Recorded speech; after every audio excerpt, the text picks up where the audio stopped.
அப்பாடா, ஒரு வழி வீடு கண்டுபிடிச்சாச்சிங்க.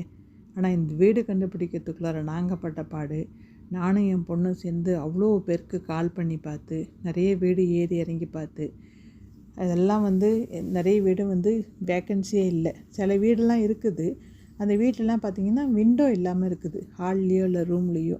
அதாவது லைட் இல்லாமல் உள்ளார போனாலும் இருட்டாக இருக்குது. அதனால் என் ஹஸ்பண்ட் சொன்னார், மூச்சு அடைக்கிற மாதிரி இருக்குது, நம்மளால் முடியாது அப்படின்ட்டாரு. அப்புறம் சில வீடெல்லாம் பார்த்திங்க அப்படி சொன்னால் ஓரளவுக்கு வசதியாக இருக்கிற மாதிரி இருக்குது, ஆனால் லிஃப்ட்டு இல்லை, 2வது மாடி 3வது மாடி அப்படின்னு. திங்ஸ் எல்லாம் வாங்கிட்டு மேலே மாடிப்படி ஏறி இறங்குறதெல்லாம் நம்ம கஷ்டமான காரியம்னு அதையும் விட்டாச்சு. எல்லாமே இருக்குதுன்னு பார்த்தா நம்ம பட்ஜெட்டுக்குள்ளார இல்லை. ஸோ இந்த வீடு ஓரளவுக்கு நமக்கு ஓகேவாக இருந்தது. அதனால் இதுக்கு மேலேயே ஹோட்டலில் தங்கி நம்மளால் சமாளிக்க முடியாது அப்படின்னு சொல்லிட்டு இந்த வீட்டுக்கு நாங்கள் ஓகே சொன்னோம். இந்த வீடு எப்போ ரெடி ஆகும்னு கேட்கும்பொழுது அவங்க சொன்னாங்க 2 டேஸில் ரெடி ஆகிடும் அப்படின்னு சொன்னாங்க. சரி, அட்வான்ஸ் கொடுத்ததுக்கப்புறம் இப்போ பார்க்கும்பொழுது பார்த்திங்கன்னா வேலை நடந்துகிட்ருக்கு, ஆனால் கொஞ்சம் ஸ்லோவாகுது. கேட்டால் இன்னும் ஒரு 1 வீக் ஆகும் அப்படின்றாங்க.